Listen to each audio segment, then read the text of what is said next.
안녕하세요. 이번 시간은 제9회 이론 문제 풀이하도록 하겠습니다. 회계 공주는 회계 이론을 이끌어가는 가기 위한 가정을 말합니다. 공준이라는 얘기는 가정이라고 보시면 되겠네요. 다음 중 회계 공준이 아닌 것, 가정이 아닌 것, 계속 기업 실체의 가정, 계속 기업의 가정, 기간별 보고의 가정 맞고요. 회계 순환 과정은 뭐 말도 안 되는 얘기네요. 세 가지 기업 실체, 계속 기업, 기간별 보고의 과정이 회계 공준입니다. 2번 회계 관련 등식으로 옳지 않은 거. 자산은 부채 플러스 자본. 이게 무슨 등식이에요? 재무상태표 등식이죠. 그 다음에 자산 마이너스 부채는 자본. 이건 자본 등식이고, 그 다음에 수익에서 비용을 빼면 이 양수가 나면 이제 순이익이겠죠. 이렇게 뭐 손익계산서 등식 중에 하나고, 그 다음에 자산에서 비용을 빼면 부채 자본 수익이 있는데 이걸 정확하게 적을게요. 틀렸는데 자산 플러스 비용은 부채 플러스 자본 플러스 수익 이렇게 돼야 돼. 이게 이제 뭐하고 똑같냐면 요거 이렇게 좀 잘라갖고 내려볼게요.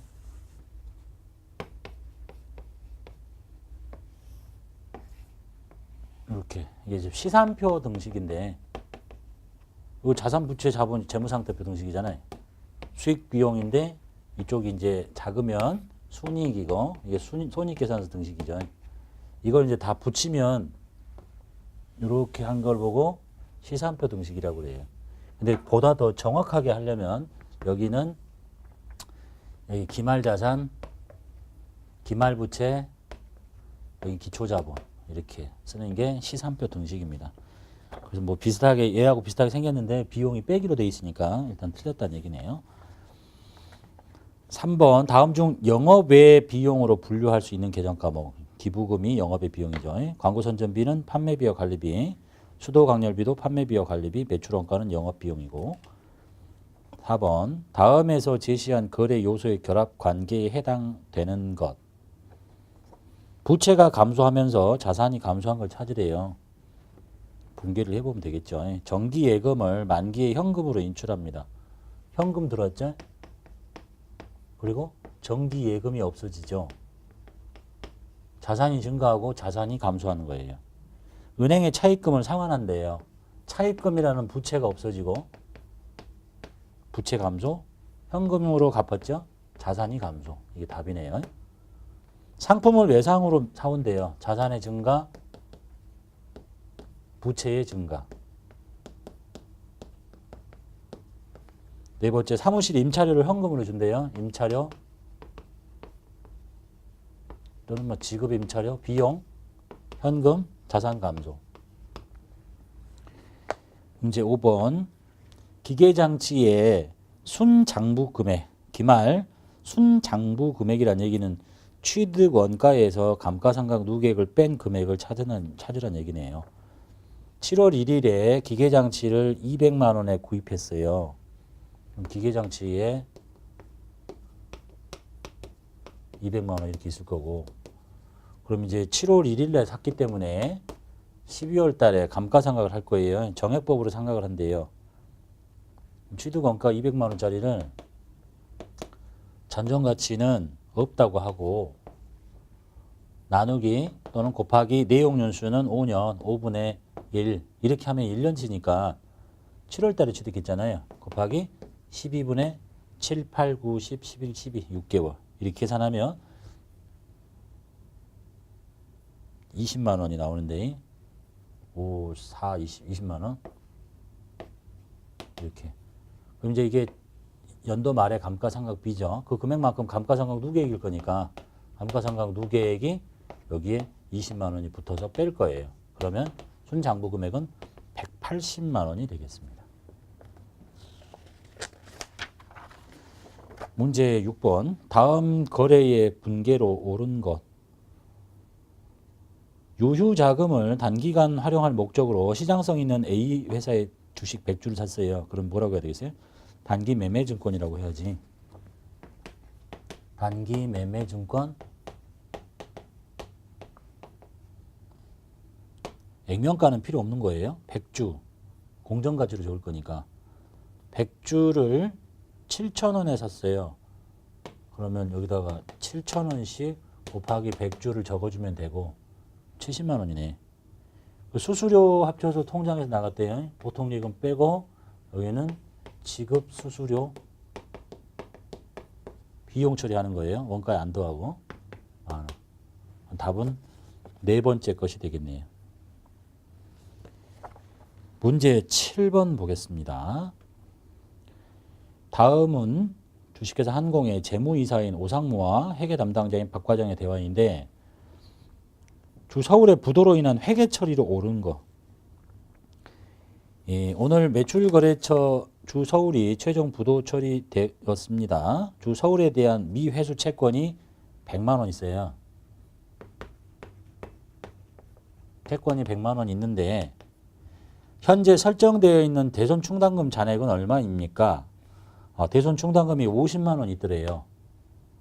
그럼 먼저 다 갖다 써야지. 대손 충당금 있는 금액 50만 원 다 갖다 쓰고 부족하니까 나머지 거는 대손 상각비 이렇게 처리하시면 되겠죠. 이 채권 빼고 답은 4번이 되겠습니다.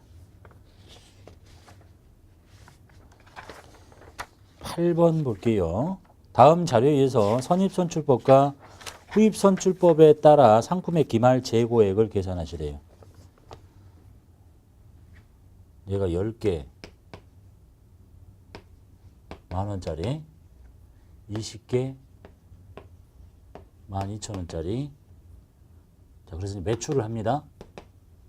매출 20개를 하는데 기말 재고를 계산하라고 그랬죠. 선입선출법이면 20개를 팔았으니까 얘가 먼저 다 팔리고 얘가 10개 팔렸으니까 딱 10개 남겠죠. 그러면 12만 원이 되는 거고 후입선출법을 쓰면 얘가 다 팔린 거잖아. 얘가 남는 거지. 10만 원이 되고. 답은 2번이네요. 문제 9번 볼게요. 부채에 대한 설명으로 옳지 않은 거. 부채. 부채는 1년을 기준으로 유동부채와 비유동부채로 분류하죠. 맞네요. 보고기간 종료로부터 만기가 1년 이내인 사채는 비유동부채로 분류한다. 만기가 1년 이내에 도래하면 유동부채 중에서 비유동부채 중에서 만기가 1년 이내에 도래하면 유동부채로 바꿔야 됩니다. 틀렸네요. 유동성 장기 차입금은 유동부채로 분류합니다. 맞나요? 그러니까 원래 장기 차입금인데 유동성이 빨라졌을 때 쓰는 이름이 유동성 장기 차입금이니까 유동부채가 맞고 퇴직급여 충당부채는 비유동부채로 분류합니다. 맞네요. 9번의 해설 좀 보겠습니다. 해설 보시면 당좌 차월, 단기 차입금 및 유동성 장기 차입금은 보고기간 종료일로부터 1년 이내에 결제돼야 하므로 영업 주기와 관계없이 유동부채로 분류한다라고 지금 일반기업회계 기준에 써 있네요. 또한 비유동부채 중에 보고기간 종료일로부터 1년 이내에 자원이 유출이 예상되는 부분은 유동부채로 분류하십시오. 그래서 2번이 틀렸다는 얘기입니다. 10번 무형자산에 대한 설명으로 옳은 것을 찾으려네요. 무형자산은 미래 경제적 효익이 기업에 유입될 가능성이 매우 높고 자산의 원가를 신뢰성 있게 측정할 수 있는 경우에만 인식한다. 맞는 얘기죠.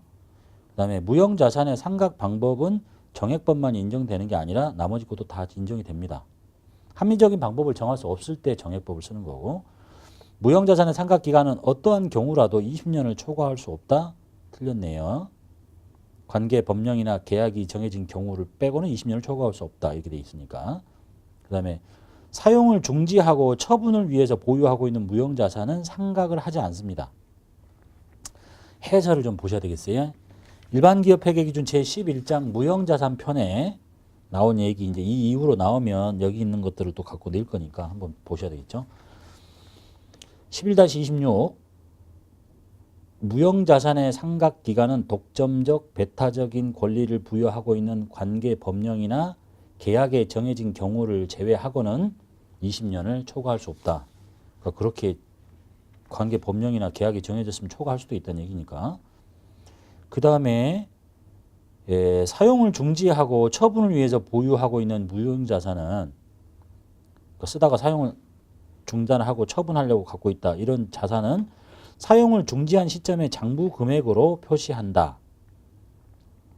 이러한 자산에 대해서는 투자자산으로 분류하시래요. 그만 쓰고 이제 내다 팔 거니까. 그리고 상각을 하지 않습니다. 매 회계연도 말에 회수 가능가액을 평가해서 손상차손을 인식한다. 쉽게 생각하면 이제 밑에 용어가 정리가 되어 있는데 이제 매 회계연도 말에 이게 이 가치가 얼마인가를 따져봐 가지고 가치가 이렇게 떨어지면 손실 처리하라는 얘기예요. 손상차손 처리하라는 얘기가. 그다음에 32, 11- 무형자산의 상각 방법은 자산의 경제적 효익이 소비되는 형태를 반영한 합리적인 방법이어야 하고 상각 대상 금액을 내용 연수 동안 합리적으로 배분하기 위해서는 다양한 방법을 쓸 수 있고 이러한 방법에는 정액법, 체감잔액법, 연수학계법, 생산량 비례법 등이 있다. 다만 합리적인 상각 방법을 정할 수 없는 경우에는 정액법을 써라 라고 되어 있네요.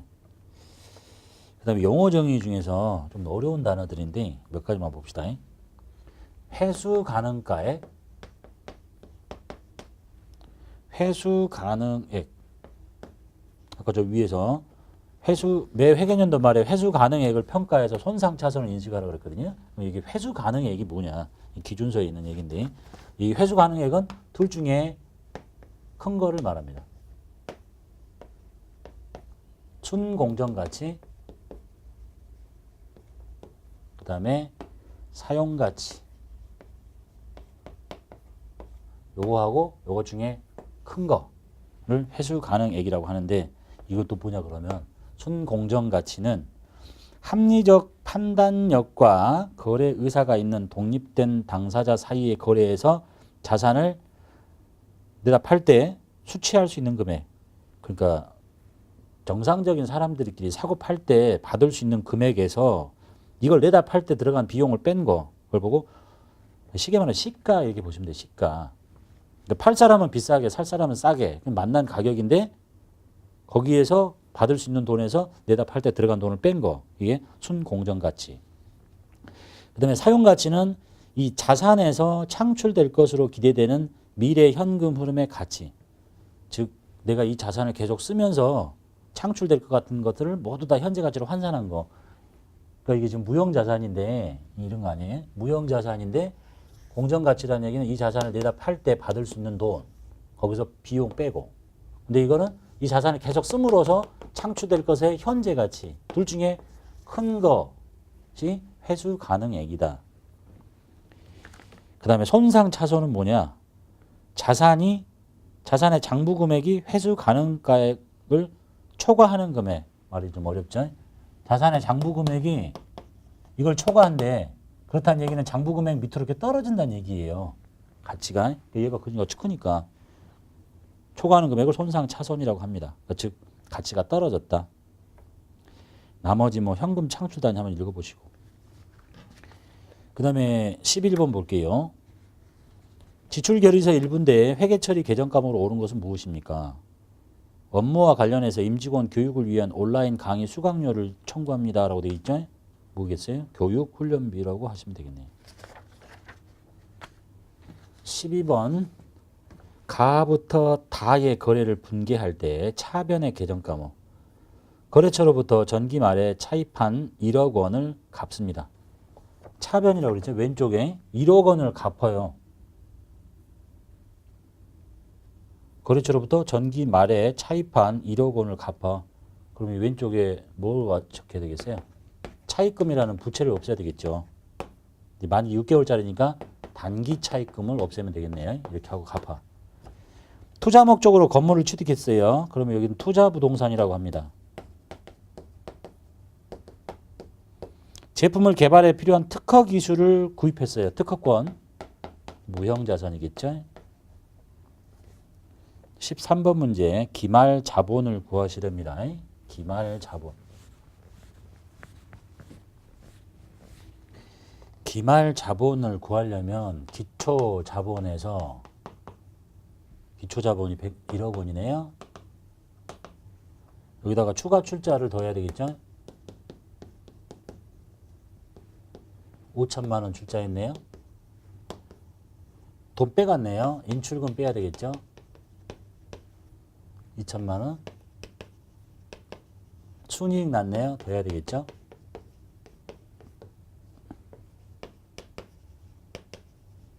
이렇게 계산하시면 이게 기말 자본이죠. 얼마냐? 1억 5천 6천. 1억 6천이네요. 14번.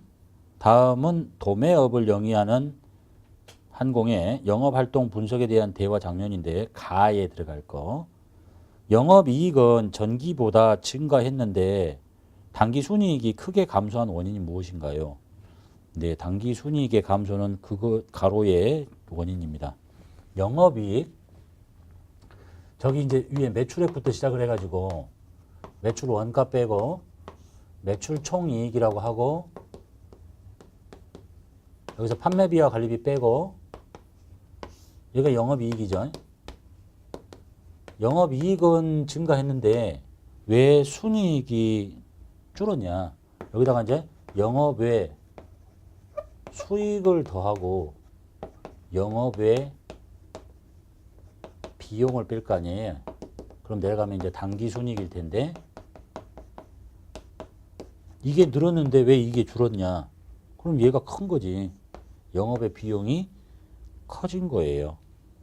영업의 비용은 이자 비용이 영업의 비용입니다. 매출 원가는 여기고 급여는 여기 있고 이자 수익은 영업의 수익이고 이게 영업의 비용이 커졌기 때문에 순이익이 작아졌다. 15번 보겠습니다. 기말 결산 분계로 오른 거. 10월 1일에 보험료를 240만 원을 냈어요. 예. 그럼 이제 보험료 비용 처리할 거 모두 다 뭐 현금 줬다 칩시다. 이렇게 했는데 이 보험 계약 기간이 올해 10월부터 내년 9월 달까지야. 이 중에 내년 걸 취소시켜야 되겠죠. 240만 원 중에서 12분의 내년 9달 거 취소시킵니다. 180만 원이거든요. 그럼 이제 보험료를 취소시켜야지. 보험료 180. 미리 줬죠? 선급금의 성질이 같네요. 그걸 누구와 함께? 비용과 함께. 선급, 비용 180. 또는 뭐 구체적인 이름은 선급 보험료. 구체적인 이름이고 더 크게 묶으면 그냥 선급 비용. 답은 3번이 되겠습니다. 여기까지 하고 마치도록 하겠습니다.